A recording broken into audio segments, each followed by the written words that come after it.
Bismillahirrahmanirrahim. Kebajikan dan kejahatan oleh Pendeta Zainul Abidin bin Ahmad. Bab 4, Fasal 3.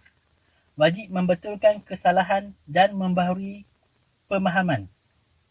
Kebesaran, kekuatan, ketinggian dan kemuliaan yang sebenar bagi seseorang atau sesuatu umat itu bila-bila masa pun sentiasa bergantung atau berasas kepada amal, mengerjakan kebajikan dan menjauhi kejahatan. Amal pada kedua-duanya itu hendaklah sedemikian rupa sekira-kira hasilnya terjadi sebagai latihan membaiki sifat-sifat perangai dan lain-lain perkara yang kekurangan pada diri masing-masing yang telah membantunya atau pada diri orang lain yang dibuatnya. Dengan kata-kata lain, hendaklah ia berhasil membetulkan hal ehwal kehidupan pada diri seseorang khasnya dan pada diri umat dan bangsanya amnya, menurut aliran zaman.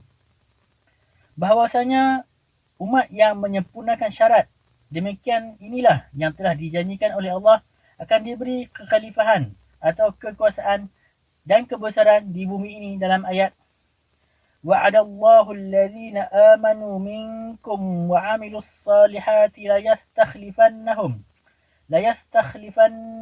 fil ardi kama istakhlafal ladzina min qablihim وَلَيُمَكِّنَنَّ لَهُمْ دِينَهُمُ الَّذِي ارْتَضَىٰ لَهُمْ وَلَيُبَدِّلَنَّهُمْ مِنْ بَعْدِ خَوْفِهِمْ أَمْنًا يَعْبُدُونَنِي لَا يُشْرِكُونَ بِي شَيْئًا وَمَنْ كَفَرَ بَعْدَ ذَلِكَ فَأُولَٰئِكَ هُمُ الْفَاسِقُونَ. Artinya, Allah Ta'ala telah menjanjikan kepada sekalian orang yang beriman di antara kamu serta berbuat amal kebajikan bahawa ia tentu sekali akan menjadikan mereka khalifah di bumi ini sebagaimana ia telah menjadikan khalifah akan orang-orang yang dahulu daripada mereka. Dan tentu sekali ia akan mempertegakkan bagi mereka akan agama mereka yang telah diredainya bagi mereka itu. Dan tentu sekali ia akan menggantikan bagi mereka kemudahan daripada ketakutan mereka itu dengan keamanan. Mereka itu beribadat kepada aku dan tiada mereka sekutukan aku dengan satu jua pun. Surah An-Nur ayat 55. Maka menungkanlah, adakah syarat-syarat ini pada kita dan pada umat Islam kita dalam beberapa ratus tahun yang sudah ini? Seorang filosof dan pembangun kesedaran umat Islam yang terbesar pada zaman kita ini, iaitu Jamaluddin Al-Afghani, telah berkata tak kala ditanya orang, sebabnya orang-orang Kristian di Eropah maju dan orang-orang Islam di mana-mana pun pada masa-masa yang akhir ini ketinggalan. Katanya, li'anna an-nasara qad hajaru ta'alim al-injil wa anna al-muslimin qad hajaru al-Quran.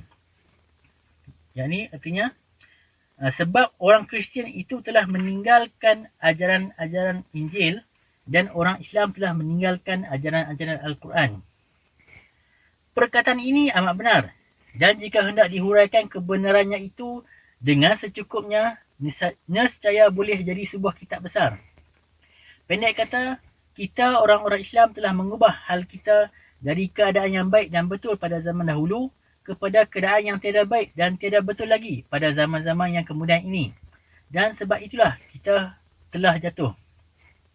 Maka jika hendak bangkit dan naik semula, hendaklah diubah kembali hal dan kelakuan kita dan cara-cara kita beramal dan berjuang sekarang kepada keadaan yang baik dan betul semula. Serta hendaklah pandai pula memadankan sekaliannya itu baik-baik di mana-mana tentang yang patut dan musa dengan kehendak-kehendak zaman, iaitu dengan menimbangkan perubahan-perubahan hal ehwal dalam kehidupan manusia. Kerana tiada syak sekali-kali bahawa pemahaman akan sesuatu kebenaran, baik agama atau lainnya, dalam satu-satu zaman tentulah berkehendak kepada disemak kembali, diperiksa dan dibaharui dengan corak-corak baru yang sesuai dengan semangat zaman itu. Sebarang kebenaran adalah selalu berhajat kepada dibaharui pemahamannya dalam tiap-tiap zaman menurut istilah pengalaman-pengalaman baharu. Kebenaran itu bukannya suatu barang rekaan seperti ubat buatan yang tetap tersukat ramuan-ramuannya atau seperti satu alat gadget yang baharu direka-reka.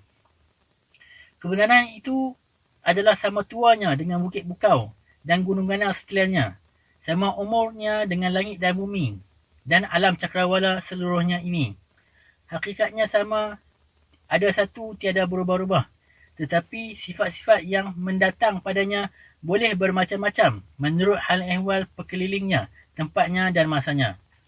Maka bibit-bibit kebolehan dan persediaan bagi menghadapi segala jenis perubahan baru dalam perjalanan kemajuan dunia dan manusia pada berlain-lain masa dan zaman dan keadaannya memang sedia ada di dalam Al-Quran untuk membuat apa-apa penyelesaian yang perlu itu. Firman Tuhan, Ma farratna fil kitab min syai'.